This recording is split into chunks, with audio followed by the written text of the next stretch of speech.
والله يدعو إلى دار السلام ويهدي من يشاء إلى صراط مستقيم.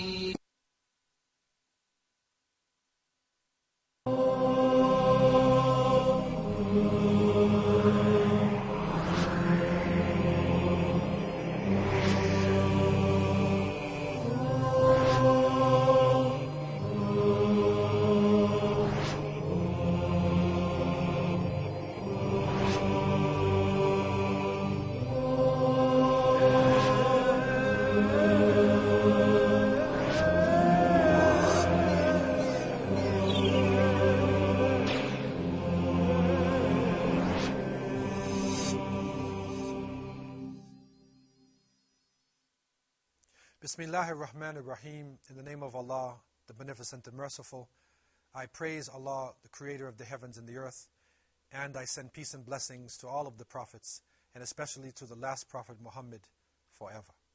And I begin with the greeting words of the righteous, Assalamu alaikum wa rahmatullah. The Muslim world was able to lead the planet in science and technology and most aspects of learning between the 7th to the 17th century AD. Disciplines such as optics, astronomy, history, geography, medicine were part of the curriculum that Islamic scholars studied throughout the world. And when we look at the nature of the religion of Islam, we find that Muslims were naturally oriented towards success in science.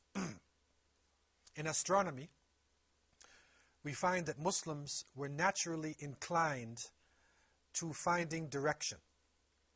The prayer itself that Muslims partake in at least 5 times per day is based upon the direction of the Qibla, the direction that the person praying has toward Mecca. And so wherever you are as a Muslim, you have to find, is Mecca to the south? Is it to the north? Is it to the east, or is it to the west? So every Muslim, young or old, is engaged in direction. Also, once in a lifetime, the believer is encouraged to make the pilgrimage to Mecca. In order to go to the pilgrimage, you have to know the direction of Mecca. You have to organize yourself. You have to have the ability to travel.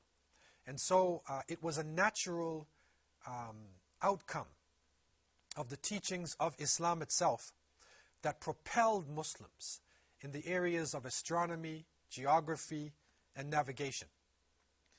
In geography, there are astonishing achievements.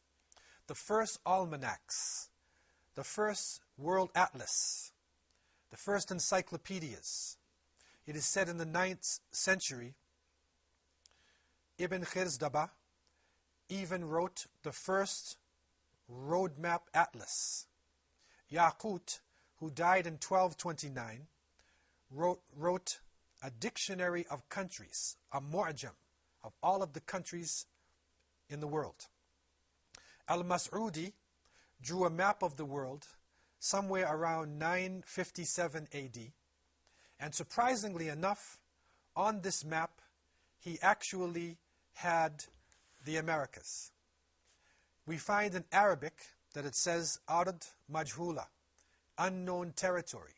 And we see a huge continent that could only have been a reflection of the presence of the Americas. In the 7th century, Muslims knew the roundness of the earth. Great explorers came out of the Muslim world and traveled throughout the planet. It is reported that Ibn Battuta, rahimahullah, the great scholar and Islamic traveler, in the 1300s traveled over 75,000 miles. He crossed into distant continents. He was able to go to the barriers of language, the barriers of culture, and he was united through his faith. Al-Idrisi was the top map maker of the Middle Ages.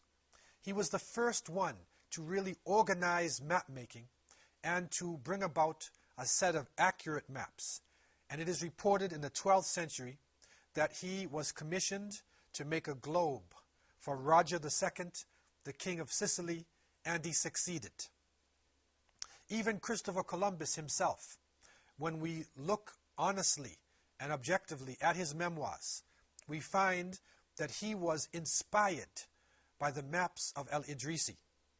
We also find, when we look at the Portuguese explorers who set out, that Vasco da Gama, who navigated Africa and went around the Cape of Good Hope, that he actually based his movements on Islamic maps, and he also carried the astrolabe, and it is reported that he hired a navigator, Ibn Majid, who showed him the way around the Cape and how to maneuver into the Indian Ocean and help the Portuguese to succeed in this major journey that they took. And so we find in all of the journeys, the basis of just about all of the so-called discoveries during the age of the Renaissance. Behind this were Arabic writings, Muslim navigators, Muslim geographers, and sometimes literally the people on the boats themselves. When historians objectively look at al-Mas'udi, they find that the writings of al-Mas'udi were much more comprehensive than Marco Polo himself. Europe was astonished at the information brought to them by Marco Polo about India and China. But when we look at the writings of al-Mas'udi, we find not only Africa, Asia, Europe, the Middle East, but we even find reports that show us that al-Mas'udi even had a connection with America. But the most astonishing achievement of this age was the development of the magnetic needle. This was the first true compass that was ever made. After this, Muslims developed the sextant, the quadrant, the astrolabe. They were able to literally outfit the ships and enable explorers and conquerors to travel around the world.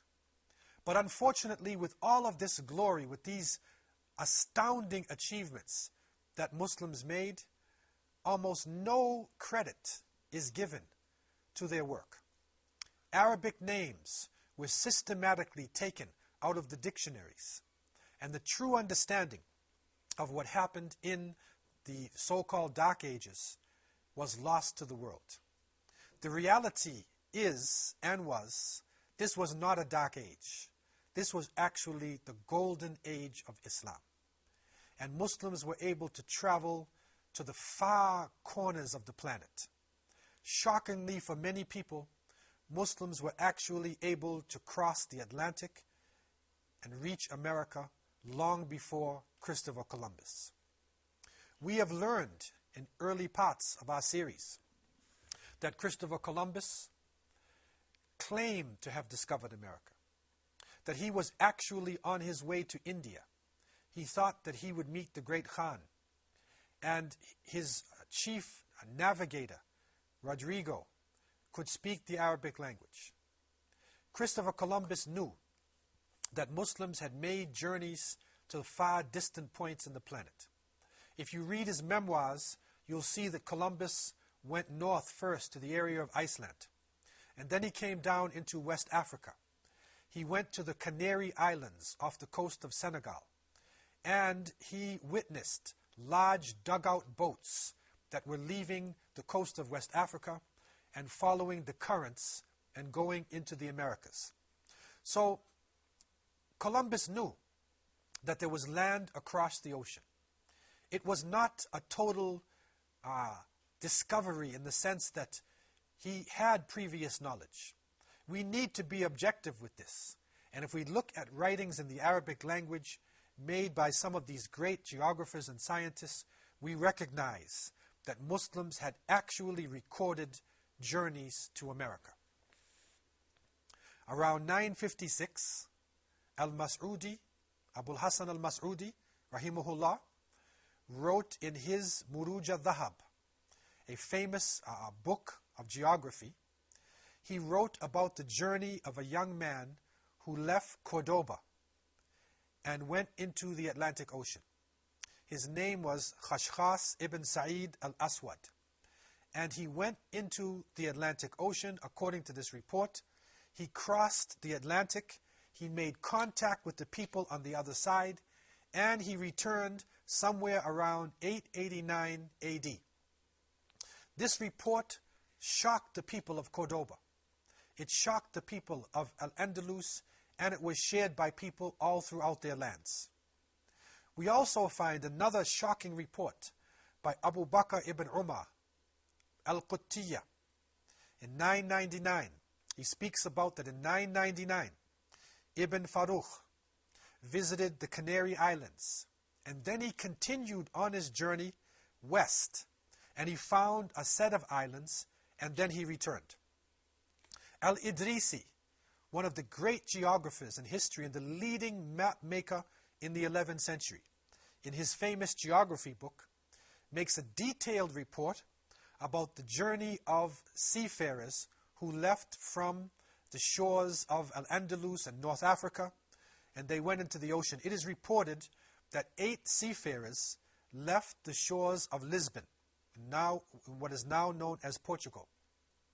They went into the Sea of Darkness, the Atlantic Ocean.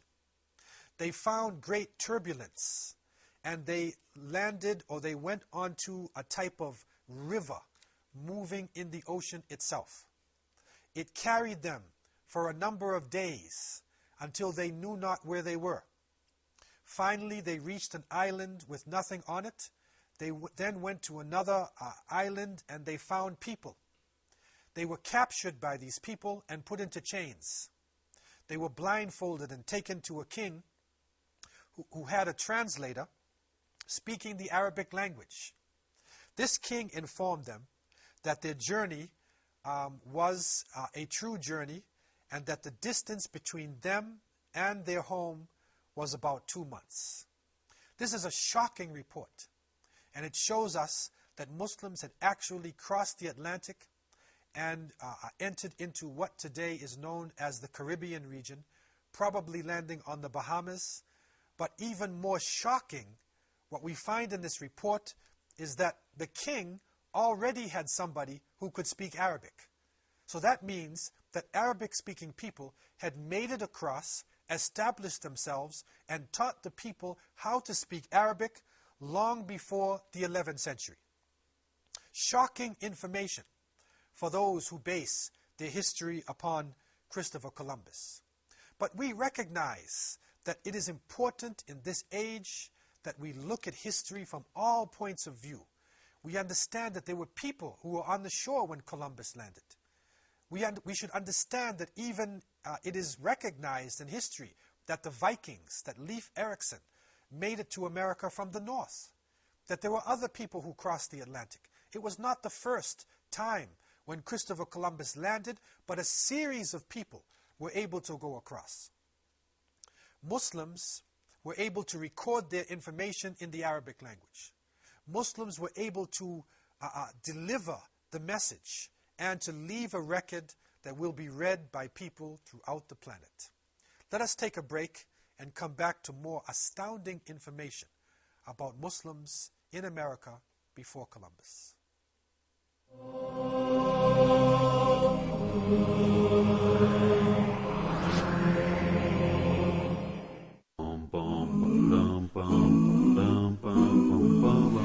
And if you look into the early tafsir, early exegesis of the Quran, you will find that all the Mufassirin were trying to find out where are the 7 earths. Earthquakes, natural or artificial, can delineate the boundaries between 7 different zones within the earth. The conclusion that we have 7 different layers within the earth came to notice only in the 20th century. The true believer would prostrate down in obedience to Allah subhanahu wa ta'ala.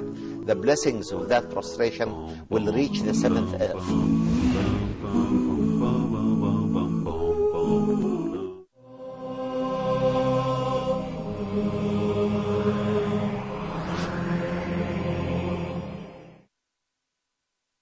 In the year 1517 AD, A famous Turkish navigator and map maker named Piri Reis brought a special set of maps to the Ottoman Sultan Selim I. What we find today is astonishing information on these maps. The maps were drawn approximately in 1513. And we find not only detailed information of the South American coastline, but we also find accurate latitude and longitude between Africa and South America. These maps, and especially the map of South America, is hard evidence of the presence of Muslims in this region. Because by 1513, Columbus could not have had this information. Remember, Columbus's journey was in 1492, and he was the first European explorer to reach these lands. This map was drawn in 1513. How could they have drawn detailed maps of the South American coastline without having been there previously? We also find on the map the Andes Mountains of Peru. And the first European conquistador, conqueror, to reach this region was Pizarro, who reached approximately in 1527. So how could this be possible? How could Muslims have crossed the ocean? With what technology? In the past, people would have said, it's impossible unless you are in the Nina and the Pinta and the Santa Maria of Christopher Columbus. You don't have this technology. Unless your map maker came from Portugal or Spain or from Italy, you don't have the ability to cross. But now today, we are recognizing something very different. A famous Norwegian, Scandinavian scientist named Thor Heyerdahl was able to cross the Atlantic Ocean. This was around 1962. He crossed, leaving Safi in Morocco, and he landed in Barbados in the West Indies without using major sails. He did not use the winds. He used the currents. And so there was a natural force within the ocean that we call the currents that literally pulls across people going across the Atlantic. If you look at the map from the west coast of Africa to Brazil, you'll see that there is not a great distance in between. If you study the currents, you will see that currents naturally take you across either from North Africa, coming around and into the West Indies, or they can take you from the west coast of Africa and land you naturally into Brazil. And so with this understanding, we look at the history of movement. The currents are able to take you across. There is no need for major technology. And what Thor Heyerdahl did to also confirm this is that he used indigenous materials from Africa, and he used papyrus in the building of the boats, even to prove that the ancient Egyptians could have come across. So there should be no doubt in our minds that the Muslims were able to cross the Atlantic and to reach into the Americas. Now, when we look at history again, from Islamic sources, we go to Al-Umari. And he, in his work, Masalik al-Absar fi Mamalik al-Amsar, it is the journey of enlightened people into the kingdoms and empires of the world. Al-Umari brings a report of a great ruler coming from Mali named Mansa Musa, who in 1324 made pilgrimage to Mecca with close to 72,000 followers. But what is important about this report, brought in his book Masalik al-Absar, is that Mansa Musa, when being interviewed by the Muslim scholars in Egypt, Mansa Musa informs them that his predecessor, the Amir or the Mansa who preceded him, Abu Bakr, crossed into the Atlantic with 2,000 ships. He left the coast of Senegal and he never returned. Archaeologists, scientists have found in Central America heads, sculpted heads, that show the presence of West African Mandinka Muslims. It is shocking to see this information. A study was done about Mandinka writing, and they found this writing all along the Amazon, leading them into Peru, and then into Central America. It went right up into the United States. And Harvard University professor Leo Weiner, in his book Africa and the Discovery of America, confirmed this fact and confirmed the presence of Muslims who had gone across, and artifacts and goods that were shared by the people going either way. These Mandinka Muslims, known for their ability to travel and their love of long journeys, must have journeyed along the Amazon. They made it into Peru, and from there into Panama. And it is reported when Balboa, the Spanish conqueror, reached into Panama, into Central America, he found dark-skinned people with beards. And he was told by the lighter complexioned Hispanic people that these people are very dangerous and they live in the interior. Go the other way. So Gomara, the reporter, says that Balboa and his people went the other way.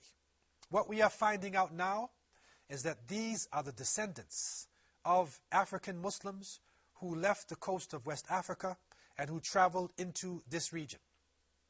Leo Weiner, in his book Africa and the Discovery of America, confirms this.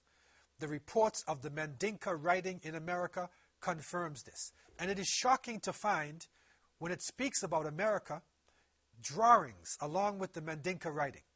And the drawings say, with the writing, the elephants are tired. There are numerous birds. It is extremely hot.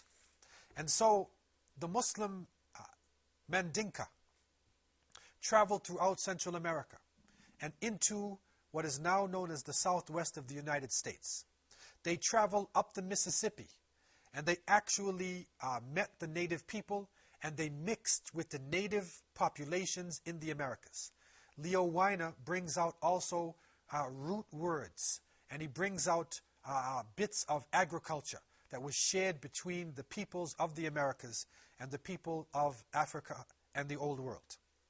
Shocking information has come out of Central America as well that shows, even within the language of the people, that they were using terms such as jaras, guabas, elmamis to describe these African Muslims who were living in Central America. The word elmamis is a Mandinka word which originally comes from Arabic. The Arabic word el-imam becomes el-imamu, and then it becomes elmamis. And so we find that African Muslims were able to make it into this region. Recently, a series of sculpted heads were brought out of the ground and put into universities in Mexico. And it's shocking to look at the sculpture within these heads. We find West African Muslim features. We also find on one of these sculptures a turban and a cap. This is the way of the Muslims. The Prophet Muhammad, peace be upon him, had his followers to wear a cap and a turban. And the Mandinka Muslims were known for the wearing of this cap and this turban. So it is shocking to find now this information excavated from the earth. We also find within these heads that are being excavated, we find scarification on the face of some of these people. And this is something which is well known also in West Africa, as the scars themselves become almost like a passport that takes you from one section of West Africa into another. So the West African Muslims were able to interact with the people of that region. When we look at the language of the people of the Caribbean, we find words such as guanin. And guanin was the word being used for gold. So when Columbus and his people now come into the region, and they're asking for gold. The people bring them forth this guanine. What is shocking to find today, that the gold that was brought out to Columbus had the same alloy, it was the same mixture of metals that was found in West Africa.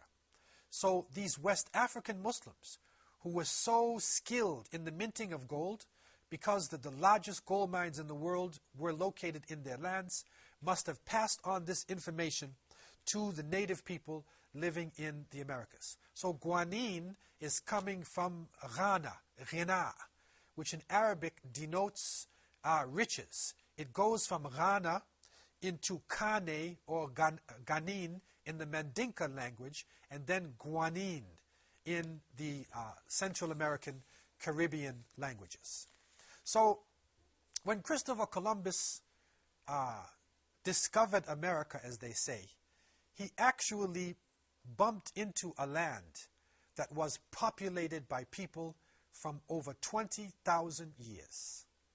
His son Ferdinand Columbus, who actually was the first of his group to go onto the mainland, discovered in Mexico hanging gardens. He discovered philosophy. He discovered a calendar system which was similar to the system used by the ancient Egyptians. So there is strong proof that the ancient Egyptians from the Nubian period, the pharaohs of the Nubian period, were able to actually cross the Atlantic, and they also mixed in with the people. It is shocking to find in the same region pyramids, similar to the temple of Saqqara in Egypt. It is shocking also to find green pieces of minerals put into the mouths of the dead, similar to the ancient Nubians. And so the Muslims were following a series of explorers who crossed the Atlantics. What is important today for the people of Central America is that this history should come out to the world. And there is a group known as the Garifuna people, known as the Black Caribs, who live on the shores of Central America, in Belize, in Costa Rica, in Honduras, in Colombia. They also were living in St. Vincent and Grenada and the islands of the Caribbean. We are now connecting them to the early Mandinka settlers. They are not slaves who were brought during the European slavery period. They are fighting for their rights, and they want to now seek their identity in West Africa and also their rights as an indigenous people. This is part of the shocking history as we unfold untold stories from world history. Let us continue and gain more gems of wisdom as I leave you in peace. Assalamu alaikum wa rahmatullahi wa barakatuh.